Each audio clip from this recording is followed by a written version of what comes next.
सभी विद्यार्थियों का हार्दिक स्वागत, हार्दिक अभिनंदन।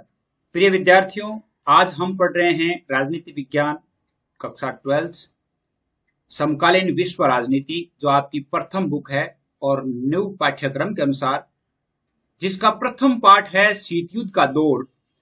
और इसका पहला भाग हमने पढ़ लिया। उसमें से लगभग 10-15 जो प्रश्न थे, उन प्रश्नों को भी हल किया। और आज हम दूसरा भाग पढ़ रहे हैं। दूसरा भाग का अर्थ है कि शीत युद्ध का जो दौर है, अर्थात ये पहला पार्ट है, वो आज पूरा हो जाएगा। उम्मीद करता हूं पहला पार्ट जितना आपके लिए सहयोगी रहा, उसी प्रकार ये भी आपके सहयोगी रहेगा। इसमें से जो महत्वपूर्ण प्रश्न बनते हैं, उन सभी प्रश्नों को भी हम हल करते चलेंगे। पाठ को पॉइंट टू पॉइंट अर्थात बिंदुवार हम इसका विश्लेषण पढ़ेंगे, तभी हम अच्छी तरह से जान पाएंगे। एक बात को याद रखना कि जब हम 100% अंक लाना चाहते हैं, एक विद्यार्थी जो 100 में से 100 अंक लाना चाहता है, तो उसे 100 में से 100 ही पढ़ना होता है, अर्थात प्रत्येक पॉइंट टू पॉइंट पढ़ना होता है, तभी जाकर के हम 100% अंक ला सकते हैं। अब जैसे मान लो इसमें से कई ऐसी बातें हैं, कुछ ऐसे बिंदु है जिन बिंदुओं पर हम चर्चा करेंगे, अलग से भी पृथक से चर्चा होगी। मैं आपको यह भी बताऊंगा कि यहां से आप थोड़ा याद कर लीजिए, ये आप नोट कर लीजिए, आप अपनी कॉपी में नोट करते जाएं।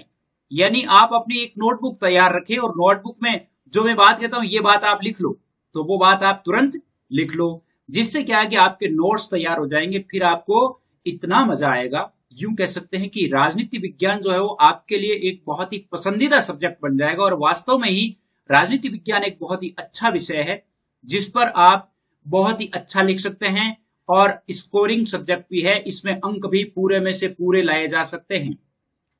भाषा में तो और भी अंक है, वो कटौती हो सकती है। इसमें पूरे में से अर्थात 100 में से 100 अंक लाए जा सकते हैं। 80 नंबर का जो आपके पेपर होता है, 80 में से 80 अंक प्राप्त किए जा सकते हैं, संभव है। लेकिन अच्छी तरह से ध्यानपूर्वक आपको पढ़ना होगा। देखिए, आप सभी के लिए बहुत ही अच्छा ये जो पाठ्यक्रम है, इस पाठ्यक्रम को कंप्लीट पाठ्यक्रम आपको पढ़ाया जाएगा।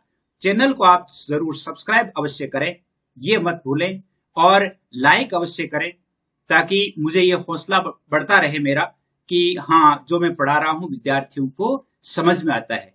और जो कहीं भी समझ में नहीं आता है, या जैसे मान लो कई बार ऐसा होता है कि वीडियो अपलोड होते ही आप नहीं देख पाते हो, तो उसके लिए एक तो चैनल को सब्सक्राइब करना। दूसरी बात, आपके लिए जो व्हाट्सएप ग्रुप बनाए गए हैं 9610208295, इन पर जो आपके लिए व्हाट्सएप ग्रुप बनाए गए हैं, बॉयज और गर्ल्स के लिए अलग अलग बनाए गए हैं, तो आप इन पर अवश्य ही अपना नाम लिख करके भेजें। बिल्कुल फ्री है, किसी प्रकार का कोई शुल्क नहीं है। आप ऐड हो जाइए, जब भी वीडियो अपलोड होता है ग्रुप में आता रहता है। और भी परीक्षा से संबंधित कोई सूचना होती है, परीक्षा से संबंधित कोई भी सूचना होती है, तो वह सूचना आपके ग्रुप में आती रहती है। उस ग्रुप में आप बने रहेंगे तो आपके लिए बहुत ही अच्छा होगा।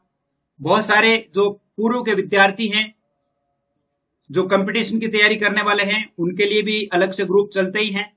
तो अगले साल आप भी उस ग्रुप में शामिल हो जाइए, और आप भी कंपटीशन क्लासेस से तैयार। तो अपना जो कार्यक्रम है, ये जो चैनल है, वो अनवरत आपको किसी न किसी प्रकार की शिक्षा और देता रहता है। तो आप निश्चित रूप से मेरे साथ बने रहें, और 9610208295 यानी इस व्हाट्सएप ग्रुप पर आप ऐड हो जाएं, ताकि जब भी वीडियो आता है तो आपके पास उसका नोटिफिकेशन पहुंच जाए। शीत युद्ध का दौर हमने प्रथम दौर पढ़ा। प्रथम दौर में हमने ये बहुत सारी बातें देखी कि शीत युद्ध क्या है, शीत युद्ध की क्या परिभाषा है, शीत युद्ध किसे कहा गया, शीत युद्ध क्यों हुआ, इसके बारे में हमने पढ़ा। आज हम पढ़ेंगे कि शीत युद्ध का दायरा कहां तक था। आज हम क्या पढ़ेंगे? शीत युद्ध का दायरा पढ़ेंगे। शीत युद्ध के दायरे में देखिए क्या क्या आता है। शीत युद्ध के दौरान ध्यान से सुनिए और अपनी कॉपी पास में रखिए, ताकि जब भी मैं कहूं कि ये उतार लो, तो आप वो लिख लीजिए। शीत युद्ध के दौरान अनेक संकट सामने आए। क्यूबा के जिस मिसाइल संकट शीत युद्ध के दौरान खूब लड़ाइयां भी लड़ी गई। एक तो जैसे शीत युद्ध के दौरान एक तो क्यूबा मिसाइल संकट आया। इसके अलावा शीत युद्ध के दौरान बहुत सारी खूनी लड़ाइयां भी हुई। दोनों महाशक्तियां देखिए कहां पे, एक तो कोरिया में 50 से 53 में, बर्लिन में 58 से 62 और कांगो में 1960। यहां पर सीधे सीधे दोनों महाशक्तियों की मुठभेड़ हो गई थी। अब जैसे मान लो यहां से आपको थोड़ा सा लिखना है कि दोनों महाशक्तियां कोरिया में 1950 से 53, बर्लिन में 58 से 62, कांगो में 1960 के दशक में सीधे सीधे मुठभेड़ में आ चुकी थी। एक लाइन लिख लिया। जब हम शीत युद्ध के दायरों की बात करते हैं तो हमारा आशय ऐसे क्षेत्रों से होता है। शीत युद्ध की बात करते तो और इसका दायरा मतलब उसकी सीमा क्या थी, उसका दायरा कितना था, कहां तक ये विस्तृत था, बात करते तो हमारा आशय क्या होता है, ऐसे क्षेत्रों से होता है जहां विरोधी खेमों में बंटे देशों के बीच संकट के अवसर आए, युद्ध हुए या इनके होने की संभावना बनी। अगर मान लो आपसे पूछा जाए कि शीत युद्ध के दायरे से क्या आशय है, तो शीत युद्ध के दायरे का मतलब क्या है, मतलब यह है कि जहां दोनों महाशक्तियां दो विरोधी खेमों में बंटी हुई थी और उन विरोधी खेमों के जो देश साथ दे रहे थे उन देशों में युद्ध होने की या आर्थिक व्यवस्था डगमगाने की जो सहायताएं, जो स्थितियां बनी, और वो बातें एक हद से ज्यादा नहीं बढ़ी, लेकिन शीत युद्ध के कारण और शीत युद्ध के गहन संकट को टालने के लिए दोनों गुटों से बाहर और इनके बाहर के देशों ने जो कारगर भूमिका निभाई। यूं कह सकते हैं कि इसका दायरा का अर्थ है कि दो खेमों में बंटे हुए देशों को, दोनों महाशक्तियों का साथ देने वाले जो अन्य छोटे बड़े देश थे, उन देशों के बीच में जो स्थितियां बनी वो शीत युद्ध का दायरा कहलाई। शीत युद्ध का दायरा मतलब शीत युद्ध का असर उन पर भी हुआ। इस संदर्भ में गुटनिरपेक्ष देशों की भूमिका को नहीं भुलाया जा सकता। शीत युद्ध में सबसे महत्वपूर्ण भूमिका गुटनिरपेक्ष देशों ने की। गुटनिरपेक्ष देशों व गुटनिरपेक्ष क्या है? गुटनिरपेक्ष का अर्थ हम इस प्रकार ले सकते हैं कि इस प्रकार का गुट या इस प्रकार के सामूहिक देश या इस प्रकार के देशों का समूह जो ना किसी भी महाशक्ति के पक्ष में नहीं थे, किसी भी महाशक्ति का खुलकर समर्थन नहीं कर रहे थे। दोनों महाशक्तियों को ऐसा लगता था कि यह देश मेरी तरफ है, तो वो गुट निरपेक्ष थे, अर्थात उन्हें किसी भी देश की कोई ऐसे उससे कोई पक्ष नहीं था। लेकिन जहां कहीं भी दोनों महाशक्तियां अन्याय करती थी, दोनों महाशक्तियां जहां गलत चलती थी, तो वहां ये क्या करते थे, अपना इंटरफियर करते थे, अपनी भूमिका अदा करते थे। तो वो गुटनिरपेक्ष थे। और गुटनिरपेक्ष आंदोलन के प्रमुख नेताओं में से एक थे जवाहरलाल नेहरू, जो भारत के थे। प्रमुख नेताओं में अगर आपसे प्रश्न पूछा जाए कि गुटनिरपेक्ष आंदोलन के दौरान भारत के प्रमुख नेता कौन थे, आपका जवाब क्या होगा? जवाहरलाल नेहरू। और नेहरू जी ने कहां मध्यस्थता की भूमिका निभाई थी? उत्तरी और दक्षिणी कोरिया के बीच जो संघर्ष हुआ था, उस संघर्ष में भारत के प्रमुख नेता नेहरू जी जो थे, उन्होंने महत्वपूर्ण भूमिका निभाई। और जब कांगो संकट आया था 1960 के लगभग, तो उसमें संयुक्त राष्ट्र संघ के जो महासचिव थे उन्होंने एक मध्यस्थ की भूमिका निभाई और मध्यस्थ की भूमिका निभा करके और उन्होंने इस कांगो संकट से विश्व को उबारा। दोनों देश लगातार इस बात को समझ रहे थे। दोनों देश का मतलब क्या है? सोवियत संघ और अमेरिका। दोनों देश इस बात को समझ रहे थे कि संयम के बावजूद युद्ध हो सकता है।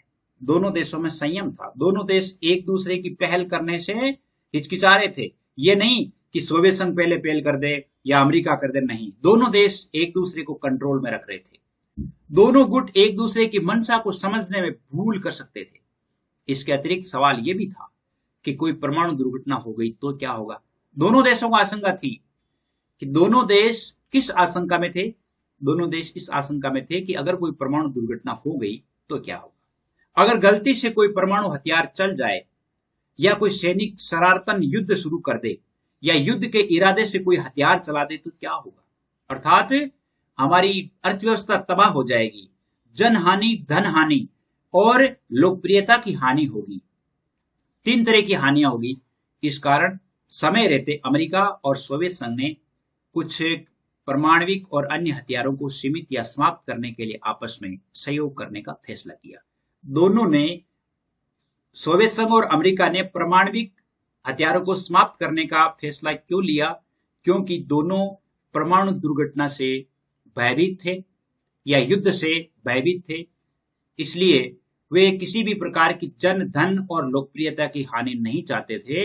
इसलिए दोनों देशों ने यह फैसला लिया कि हमें अस्त्र नियंत्रण द्वारा हथियारों की होड़ पर लगाम कसी जा सकती है। हथियारों की होड़ तो थी क्योंकि दोनों देश है वो एक दूसरे जैसे परमाणु हथियार जुटाए जा रहे थे और तरह के जैसे सैनिक शक्ति बढ़ाई जा रही थी।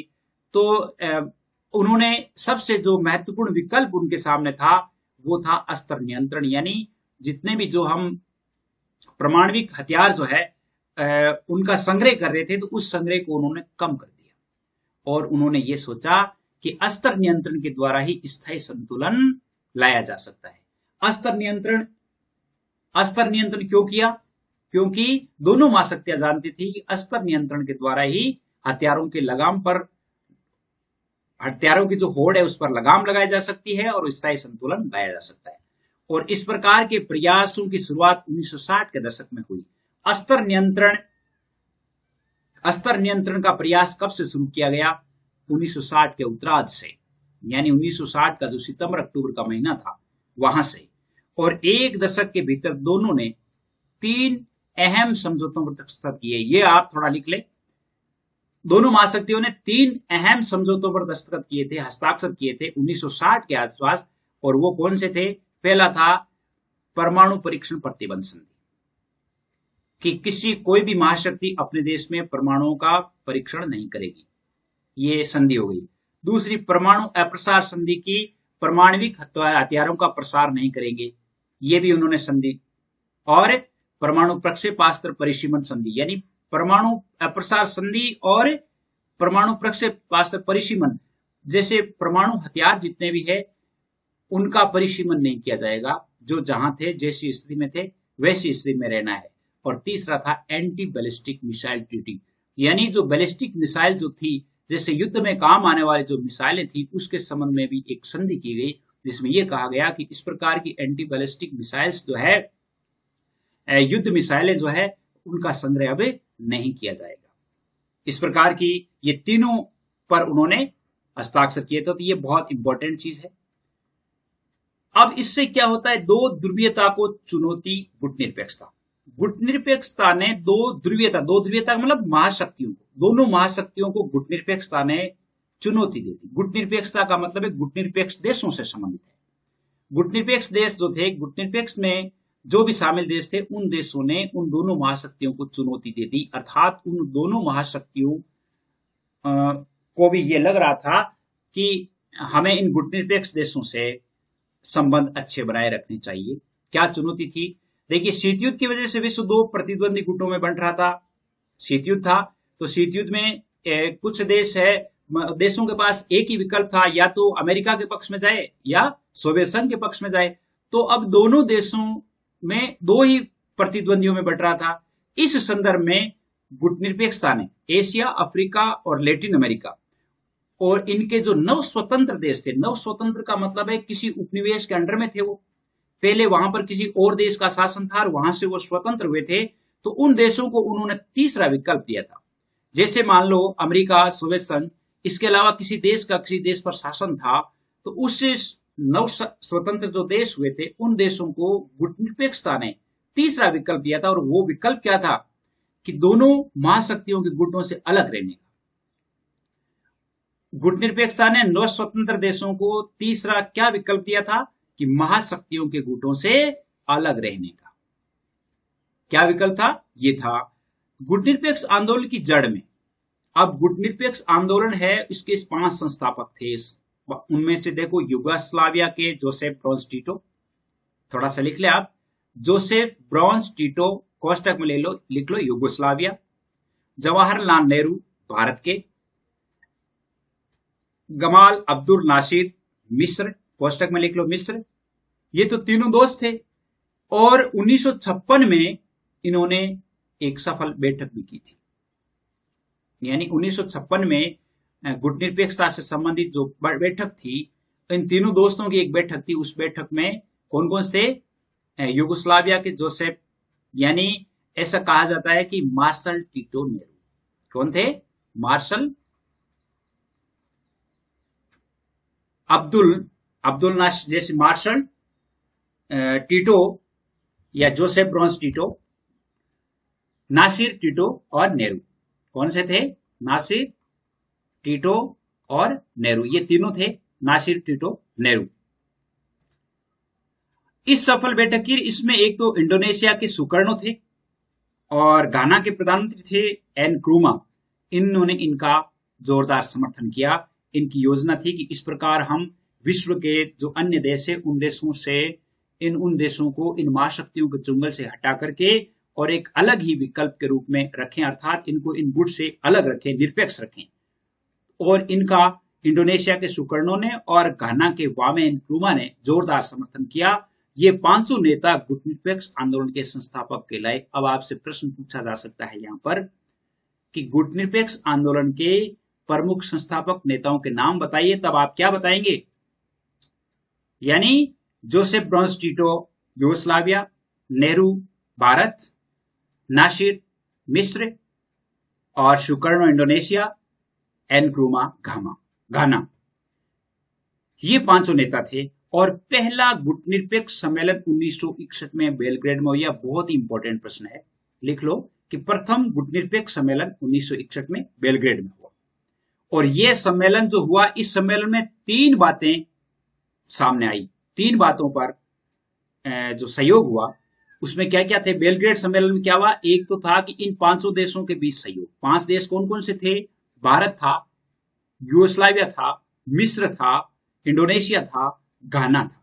इन 500 देशों के साथ परस्पर सहयोग की भावना। दूसरी बात थी शीत युद्ध का प्रसार और इसके बढ़ते हुए दायरे को रोकना। इन गुटनिरपेक्ष आंदोलन का मुख्य उद्देश्य। तीसरा था अंतर्राष्ट्रीय फलक पर बहुत से नव स्वतंत्र अफ्रीकी देशों का नाटकीय उदय। यानी अंतर्राष्ट्रीय फलक पर जो नव स्वतंत्र जो देश हुए थे, इन देशों का उदय या इन देशों को नव स्वतंत्र या नवे जो स्वतंत्र हुए थे देश, वो किससे? यानी इनकी बदौलत हुए थे, गुटनिरपेक्ष आंदोलन की बदौलत ही। गुटनिरपेक्ष आंदोलन या गुटनिरपेक्ष जो देश थे, इन देशों ने क्या किया कि वहां पर इंटरफीयर किया, वहां जाकर के और अपनी भूमिका अदा की, अर्थात वहां पर उन्होंने हस्तक्षेप किया, हस्तक्षेप करके और उन देशों को उनके चुंगल से भी मुक्त किया। 1960 तक संयुक्त राष्ट्र संघ में 16 नए अफ्रीकी देश बतौर सदस्य, गुटनिरपेक्ष के 1960 में कितने सदस्य थे? 16। कितने सदस्य थे? 16 सदस्य थे। और पहले गुटनिरपेक्ष सम्मेलन में 25 सदस्य देश शामिल हुए थे। 2019 में 18वां सम्मेलन हुआ था। कब हुआ था? 18वां सम्मेलन हुआ था 2019 में अजरबैजान में। यहां से आपसे पूछा जा सकता है कि गुटनिरपेक्ष देशों का 18वां सम्मेलन कहां और कब हुआ? 2019 में हुआ अजरबैजान में। और इस समय 120 सदस्य देश थे और 17 परिपक्ष देश भी शामिल हुए थे। जैसे जैसे गुटनिरपेक्ष आंदोलन एक अंतर्राष्ट्रीय आंदोलन के रूप में बढ़ता गया, महाशक्तियों के गुटों में शामिल न होने का आंदोलन है। यह क्या है? महाशक्तियों के गुटों में शामिल नहीं होने का आंदोलन है। गुटनिरपेक्ष क्या है इसके बारे में कि यह किसी भी महाशक्ति का समर्थन नहीं करता है, लेकिन महाशक्तियों के गुटों से अलग रहने की नीति का यह मतलब नहीं है कि इस आंदोलन से जुड़े देश अपनी अंतर्राष्ट्रीय मामलों से अलग थलग रखते हैं। नहीं, तटस्थता का पालन करते हैं, अर्थात उन देशों की से तटस्थ रहते हैं। लेकिन जहां कहीं भी एक देश अगर गलतियां करता है, एक महाशक्ति, तो वो उधर आंख करना शुरू कर देते हैं। यानी ये जो गुटनिरपेक्ष देश है वो उधर देखना शुरू कर देते हैं कि आप गलत चल रहे हैं, जिससे वह महाशक्ति है वो कंट्रोल में आ जाती है, नियंत्रित हो जाती है। 1787 में अमेरिका में स्वतंत्रता की लड़ाई हुई। अमेरिका को स्वतंत्र कराने के लिए 1787 में। इसके बाद से पहले विश्व युद्ध की शुरुआत तक अमेरिका ने अपने को अंतर्राष्ट्रीय मामलों से अलग रखा था और उसने पृथकतावाद की विदेश नीति अपनाई थी। पृथकतावाद का अर्थ है कि विश्व से अलग ही रहा वो।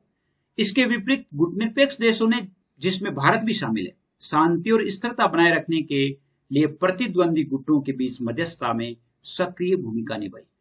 विदेश नीति जैसे अमेरिका जो था वो तो पृथक हो गया था, किसी भी देश की भूमिका में कहीं भी भाग नहीं ले रहा था। लेकिन गुटनिरपेक्ष देशों ने पृथकता की नीति नहीं अपनाई। उन्होंने जो प्रतिद्वंदी गुट थे उनके बीच एक मध्यस्थ की सक्रिय भूमिका निभाई थी, उनके बीच एक कड़ी का काम करने लग गए थे, उन्हें समझाने का काम करते थे। और गुटनिरपेक्ष देशों की ताकत की जड़ उनकी आपसी एकता और महाशक्तियों द्वारा अपने अपने खेमे में शामिल करने की पुरजोर कोशिशों के बावजूद ऐसे किसी खेमे में शामिल न होने के उनके संकल्प में, यानी गुटनिरपेक्ष के देश जो थे उन देशों की ताकत हम किस प्रकार दे सकते हैं कि दोनों महाशक्तियों ने जोर लगाया कि जो नव स्वतंत्र देश थे वो देश, जैसे सोवियत संघ चाहता था कि ये देश मेरी तरफ आ जाए, अमेरिका चाहता था मेरी तरफ आ जाए, लेकिन इन देशों ने उन देशों को दोनों महाशक्तियों के चुंगल में आने से बचाया। ये भी एक बहुत बड़ी बात थी। जब गुटनिरपेक्ष देशों की, और एक यूं कह सकते हैं कि 3 बंटवारे हो गए थे, 2 महाशक्तियां प्लस एक गुटनिरपेक्ष देशों का समूह। तो इससे क्या है कि एक अंतर्राष्ट्रीय आर्थिक व्यवस्था है वो थोड़ी नई हो गई थी। कैसे? गुटनिरपेक्ष देश शीत युद्ध के दौरान महज मध्यस्थता करने वाले देश भर नहीं थे। गुटनिरपेक्ष आंदोलन में शामिल अधिकांश देशों को अल्प विकसित देशों का दर्जा मिला था। गुटनिरपेक्ष जो देश थे, गुटनिरपेक्ष देशों का जो समूह था, उसमें अधिकांश देश कैसे थे? अल्प विकसित देश थे। कैसे थे? अभी अपन ने पढ़ा था कि जैसे मान लो इसमें 120 सदस्य देश थे। कितने थे? 120 सदस्य देश थे। 120 सदस्यों में से अधिकांश क्या है? अल्प विकसित थे और कुछ विकासशील थे। इस प्रकार के देश थे। और इन देशों के सामने मुख्य चुनौती क्या थी? आर्थिक रूप से और ज्यादा विकास करने तथा अपनी जनता को गरीबी से उबारने की। तो अल्प विकसित देश थे, तो अल्प विकसित देश है वो सबसे ज्यादा क्या चाहते थे? सबसे ज्यादा यही चाहते थे कि उनकी जो जनता है, उनकी जो देश की आर्थिक व्यवस्था है वो सुदृढ़ हो जाए और उनके देश की गरीब जनता है वो एक अच्छा जीवन जी सके, अर्थात उनको गरीबी से उबारने का भी उनका एक प्लान था, उनकी योजना थी। नव स्वतंत्र देशों को आजादी के लिहाज से भी आर्थिक विकास महत्वपूर्ण था। बगैर टिकाऊ विकास के कोई देश सही मायने में आजाद नहीं रह सकता। अगर कोई देश अच्छा विकास नहीं करता है तो वह सही मायने में आजाद नहीं होता, उसे धनी देशों पर निर्भर रहना पड़ता। भी जैसे धनी देशों पर निर्भर रहने का, क्योंकि वह अपने देश की आवश्यकताओं की पूर्ति नहीं कर पाता, और इसमें वह उपनिवेशक देश भी हो सकता था, जिससे राजनीतिक आजादी हासिल की गई। 1972 में संयुक्त राष्ट्र संघ के व्यापार विकास से संबंधित सम्मेलन हुआ था, अंकटाड सम्मेलन। अंकटाड मतलब United Nations conference and trade and development, यानी व्यापार और विकास से संबंधित अंकटाड सम्मेलन हुआ 1972 में। आपसे पूछा जा सकता है अंकटाड सम्मेलन कब हुआ? 1972 में। अब 1972 में जो अंकटाड सम्मेलन हुआ था उसमें एक रिपोर्ट प्रस्तुत की गई थी जिसका नाम था towards a new trade policy for development, यानी विकास के लिए, व्यापार के लिए नव विकास नीति, न्यू ट्रेड पॉलिसी यानी नव व्यापार नीति, विकास के लिए नई व्यापार नीति जो प्रस्तुत की गई। उस रिपोर्ट में क्या कहा गया था? देखिए अंकटाड 1972 की जो रिपोर्ट थी उस रिपोर्ट में क्या था, ये थोड़ा लिख लो। रिपोर्ट में यह था कि अल्प विकसित देशों को अपने उन प्राकृतिक संसाधनों पर नियंत्रण प्राप्त होगा। रिपोर्ट में क्या बात थी कि अल्प विकसित जो देश है उनके जो प्राकृतिक संसाधन है, प्राकृतिक संसाधन का मतलब है जितने भी उनके जैसे खनिज है और भी जैसे अपने देश में जो प्रकृति से संबंधित जितनी भी चीजें प्राप्त होती उन पर नियंत्रण उन देशों का होगा। इससे पहले किसका था? जो देश उन्हें धन की सहायता देते थे उन देशों का था। लेकिन इस रिपोर्ट में यह हो गया कि प्राकृतिक संसाधन है वो उनके अंडर में होंगे जिनका दोहन पश्चिमी देश, विकसित देश करते हैं।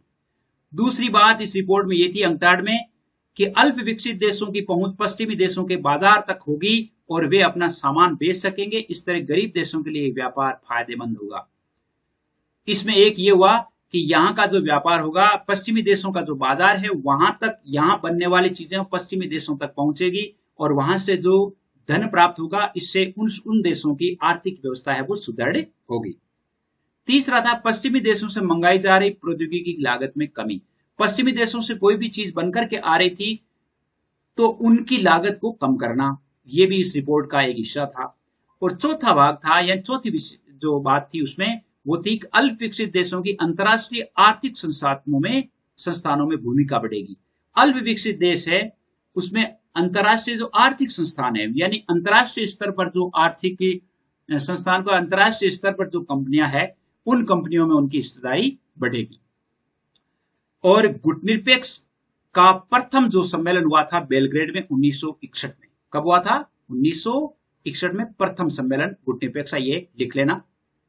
अब भारत और शीत युद्ध, ये थोड़ा है भारत की, अगर पूछा जा सकता है कि शीत युद्ध के दौरान भारत की स्थिति क्या थी या शीत युद्ध के दौरान भारत की भूमिका क्या थी, स्पष्ट कीजिए।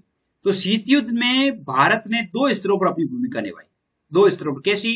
पहला स्तर क्या था? एक स्तर था कि भारत ने सजग और सचेत रूप में अपने को दोनों महाशक्तियों की खेमेबंदी से अलग रखा। पहला था कि भारत ने अपने आप को दोनों महाशक्तियों से तटस्थ रखा या पृथक रखा या खेमेबंदी से अलग रखा।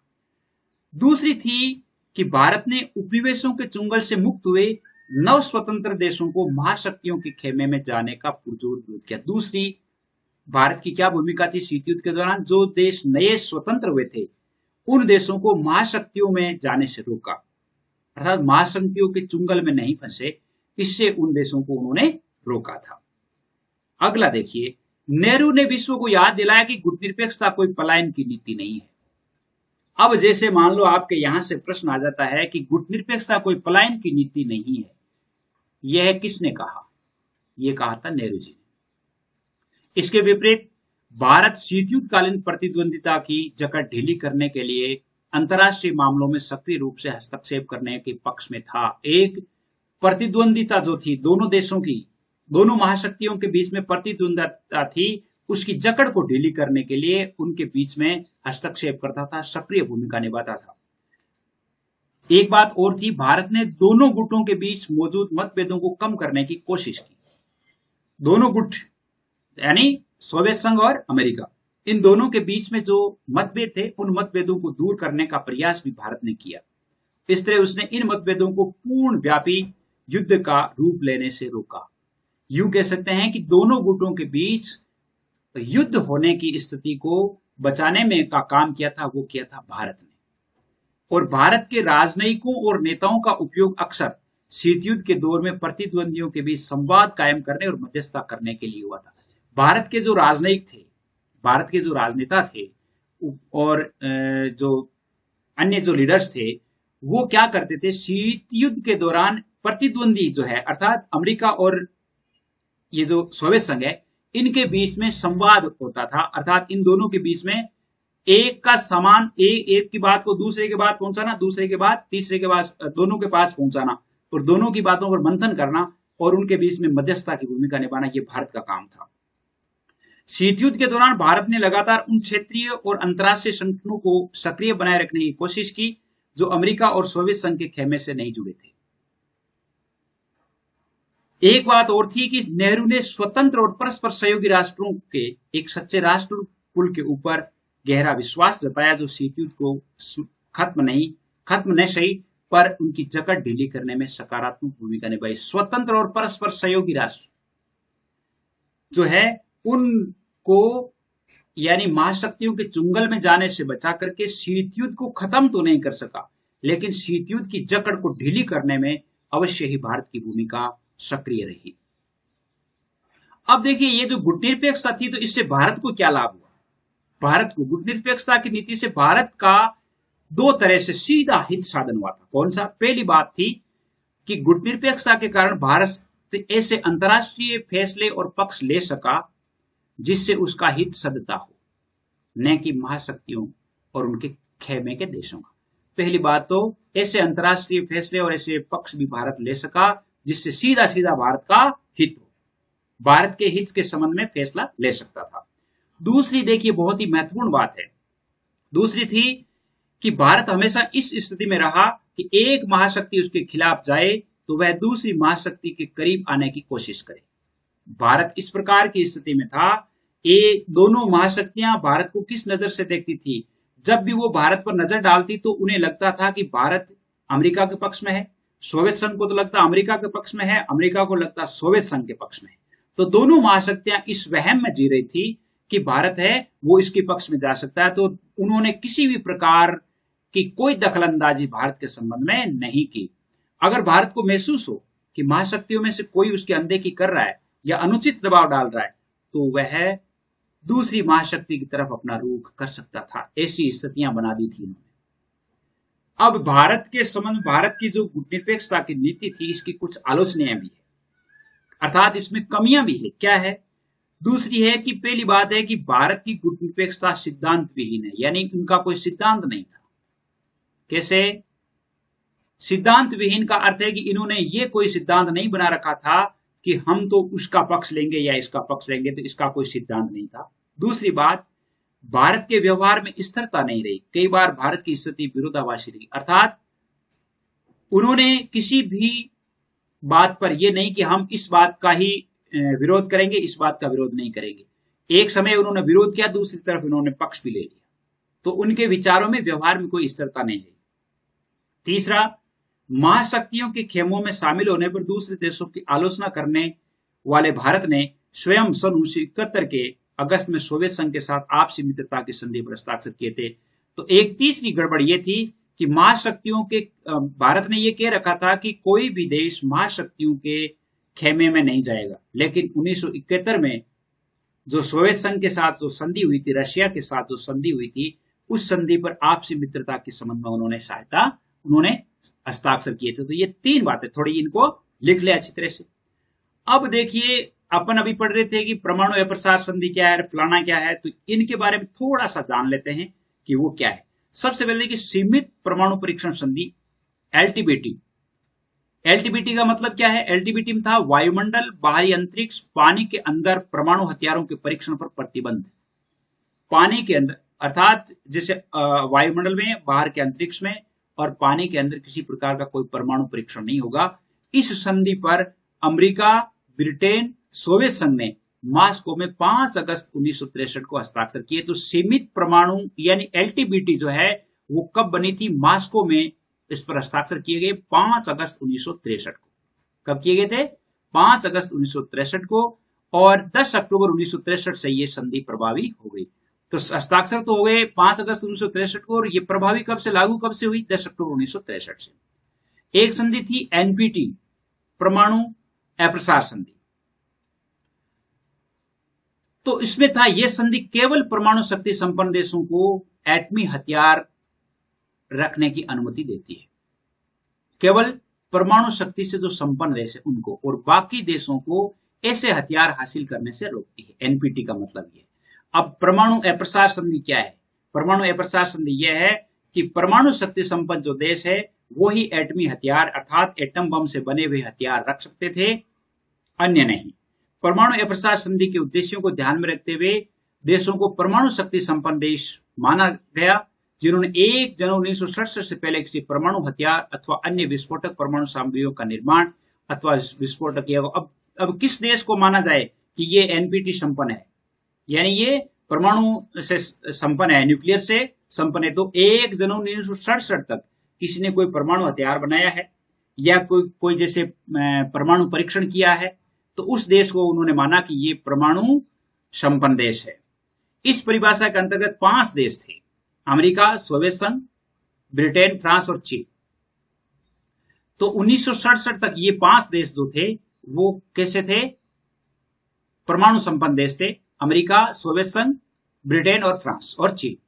परमाणु शक्ति से संपन्न इनको माना गया और इस संधि पर 1 जुलाई 1968 को वाशिंगटन, लंदन और मॉस्को में हस्ताक्षर हुए थे और यह संधि 5 मार्च 1970 से प्रभावित हुई और इस संधि को 1995 में अनियत काल के लिए बढ़ा दिया गया। 1995 में इसको अनिश्चित काल के लिए बढ़ा भी दिया गया था।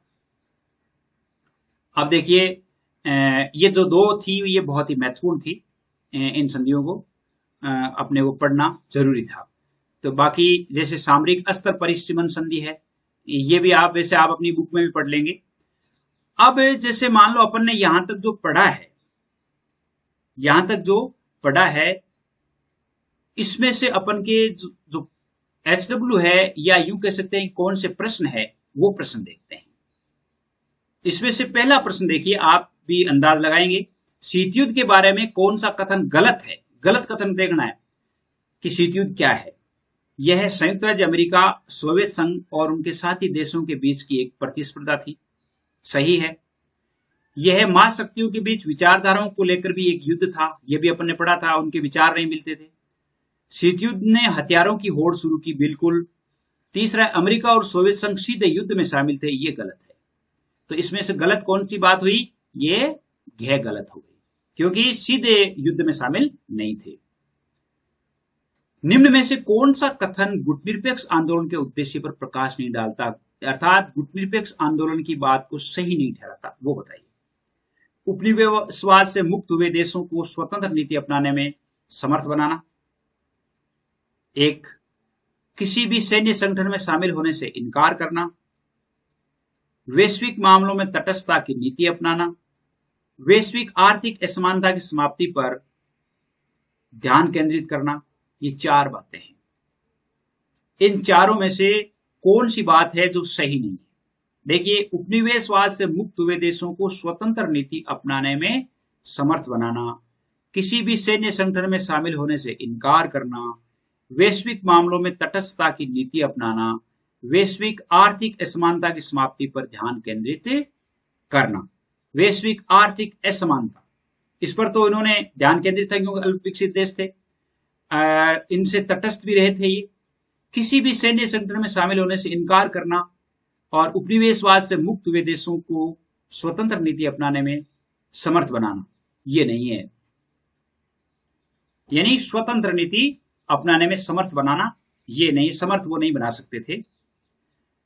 आगे देखिए, ये प्रश्न देखिए, तीसरा प्रश्न देखिए कि उत्तरी और दक्षिणी कोरिया के बीच मध्यस्थता की भूमिका किस भारतीय नेता ने निभाई? देखिए, अभी अपन ने पढ़ा था, और वो थे जवाहरलाल नेहरू। कौन थे? नेहरू जी। अमेरिका और सोवियत संघ ने परमाणविक और अन्य हथियारों को समाप्त करने के लिए आपस में फैसला क्यों किया? बहुत इंपॉर्टेंट प्रश्न है।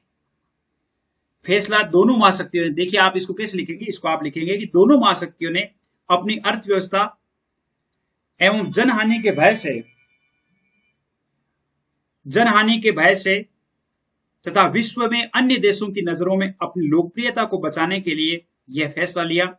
अस्त्र नियंत्रण द्वारा ही हथियारों की होड़ पर लगाम लगाई जा सकती है, जिससे उससे स्थायी संतुलन लाया जा सकता है। इसलिए उन्होंने परमाणविक और अन्य हथियारों को समाप्त करने का फैसला लिया। पांचवां प्रश्न देखिए, पांचवां प्रश्न है कि 1960 के दशक में अमेरिका और सोवियत संघ ने कौन से 3 अहम समझौतों पर हस्ताक्षर किए? कौन से 3 अहम समझौते थे? एक तो था परमाणु परीक्षण प्रतिबंध। पहला कौन सा था? परमाणु परीक्षण प्रतिबंध। दूसरा था परमाणु अप्रसार संधि और परमाणु प्रक्षेपास्त्र परिसीमन। परमाणु प्रक्षेपास्त्र परिसीमन। और तीसरा कौन सा था? तीसरा था anti ballistic missile treaty. Anti ballistic missile treaty, जिस पर अपन अभी चर्चा कर चुके हैं। छठा प्रश्न है कि गुटनिरपेक्ष आंदोलन के संस्थापक नेताओं के नाम बताने हैं। अभी आपने लिखा ही होगा, एक तो जोसेफ ब्राउन्स टीटो जो कि यूगोस्लाविया के थे, पहला हो गया। दूसरा जवाहरलाल नेहरू भारत। तीसरा गमाल अब्दुल नासिर मिस्र। चौथा सुकर्णो इंडोनेशिया। पांचवा थे वामे एन क्रूमा घाना। तो पांचों थे इनके संस्थापकों नाम। संस्थापक का प्रथम गुटनिरपेक्ष सम्मेलन कब और कहां हुआ? 1961 में बेलग्रेड में। कहां हुआ था? 1961 ईस्वी में बेलग्रेड में हुआ था। संयुक्त राष्ट्र संघ के अंकटाड सम्मेलन में, यहीं से आप यहां से पढ़िए, यानी अंकटाड सम्मेलन में प्रस्तुत रिपोर्ट में क्या कहा गया था? रिपोर्ट में क्या कहा गया था?